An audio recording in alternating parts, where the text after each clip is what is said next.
Doctor Bhimrao Ramji Ambedkar, एक नाम जिसे पूरा भारत बड़े सम्मान से जानता है।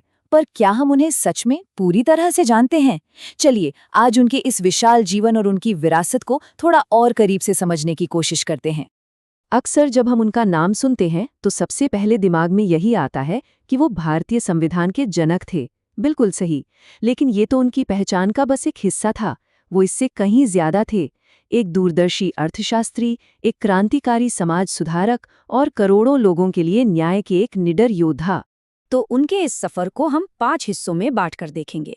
सबसे पहले उनके बहुज्ञ व्यक्तित्व पर बात करेंगे, फिर उनके ज्ञान की बुनियाद को समझेंगे, उसके बाद देखेंगे कि कैसे वो सामाजिक न्याय के योद्धा बने, फिर राष्ट्र निर्माण में उनकी भूमिका पर नजर डालेंगे और आखिर में उनकी उस अमिट विरासत को जानेंगे जो वो हम सब के लिए छोड़ गए। चलिए शुरुआत करते हैं। देखते हैं कि कैसे डॉक्टर आम्बेडकर सिर्फ एक पहचान में बंधे नहीं थे, बल्कि उनका व्यक्तित्व उससे कहीं बड़ा था। उन्हें प्यार से लोग बाबा साहेब कहते थे और वो सच में एक पॉलीमैथ थे, एक बहुज्ञ। सोचिए, एक ही व्यक्ति, एक विधिवेत्ता यानी ज्यूरिस्ट जो कानून की बारीकियों को समझता था, वही व्यक्ति एक अर्थशास्त्री भी था जिनकी पॉलिसीज ने रिजर्व बैंक ऑफ इंडिया की नींव रखने में मदद की, और सबसे बढ़कर एक समाज सुधारक जिन्होंने समाज की सबसे दबी कुचली आवाजों को बुलंद किया। तो सवाल ये उठता है कि कोई एक इंसान इतनी सारी भूमिकाएं इतनी कुशलता से कैसे निभा सकता है? इसका जवाब उनकी पढ़ाई में, उनकी एकेडमिक जर्नी में छिपा है। यही वो नींव थी जो चट्टान जैसी मजबूत थी, जिस पर उन्होंने अपने पूरे जीवन का काम खड़ा किया।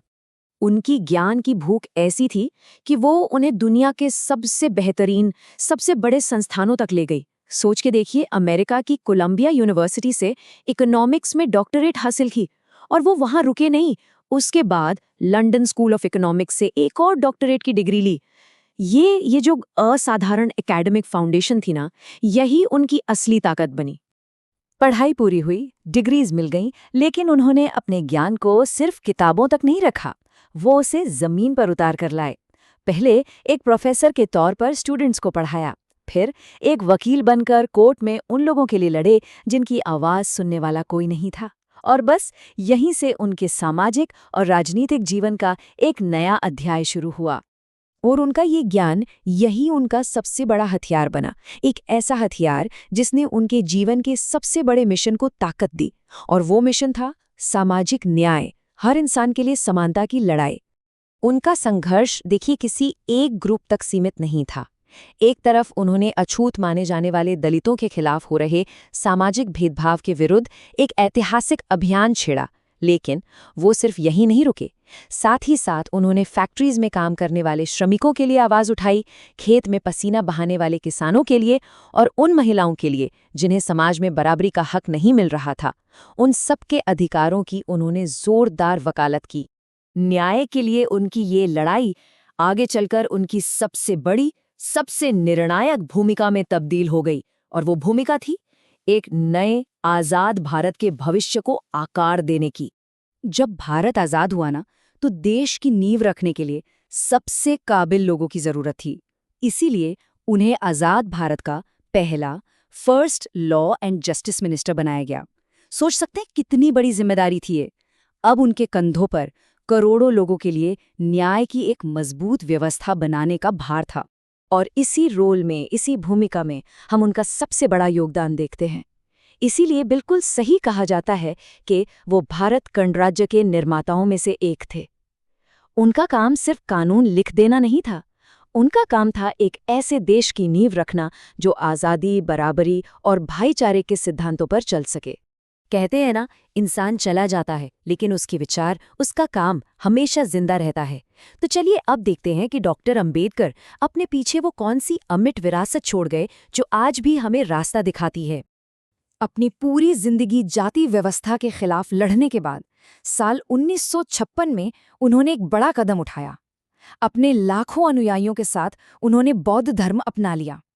लेकिन ये सिर्फ एक धर्म परिवर्तन नहीं था, ये जाति पर आधारित भेदभाव के खिलाफ एक बहुत शक्तिशाली और शांतिपूर्ण विद्रोह था। इसी ने आगे चलकर दलित बौद्ध आंदोलन को जन्म दिया। और फिर 6 दिसंबर 1956 को उनका निधन हो गया। इस दिन को आज हम महापरिनिर्वाण दिवस के रूप में याद करते हैं। ये दिन उनके अनुयायियों के लिए उनके जीवन को, उनके संघर्षों को और उनके विचारों को याद करने का एक गंभीर लेकिन साथ ही प्रेरणा से भरा अवसर होता है। उनके निधन के कई दशकों बाद देश ने उनके योगदान के महत्व को एक बार फिर से पहचाना और साल 1990 ये साल इस मामले में बहुत महत्वपूर्ण साबित हुआ। जी हाँ, इसी साल देश ने उनके असाधारण योगदान को आधिकारिक तौर पर सम्मानित किया। उन्हें मरणोपरांत भारत के सर्वोच्च नागरिक सम्मान भारत रत्न से सम्मानित किया गया और ये सम्मान उनके काम की स्थायी प्रासंगिकता का सबसे बड़ा प्रमाण है। और देखिए, उनकी विरासत सिर्फ भारत की सीमाओं तक ही नहीं है। हर साल 14 अप्रैल को उनका जन्मदिन यानी अंबेडकर जयंती न सिर्फ पूरे भारत में बल्कि पूरी दुनिया में बड़े उत्साह से मनाया जाता है। ये इस बात का सबूत है कि उनके विचारों का प्रभाव ग्लोबल है, वैश्विक है। और ये सब कुछ हमें एक बहुत महत्वपूर्ण सवाल के साथ छोड़ जाता है। सवाल ये है कि आज की इस तेजी से बदलती दुनिया में सामाजिक और आर्थिक न्याय के लिए डॉक्टर अंबेडकर का दृष्टिकोण कितना प्रासंगिक है। ये एक ऐसा सवाल है जिस पर हम सभी को सोचने की जरूरत है।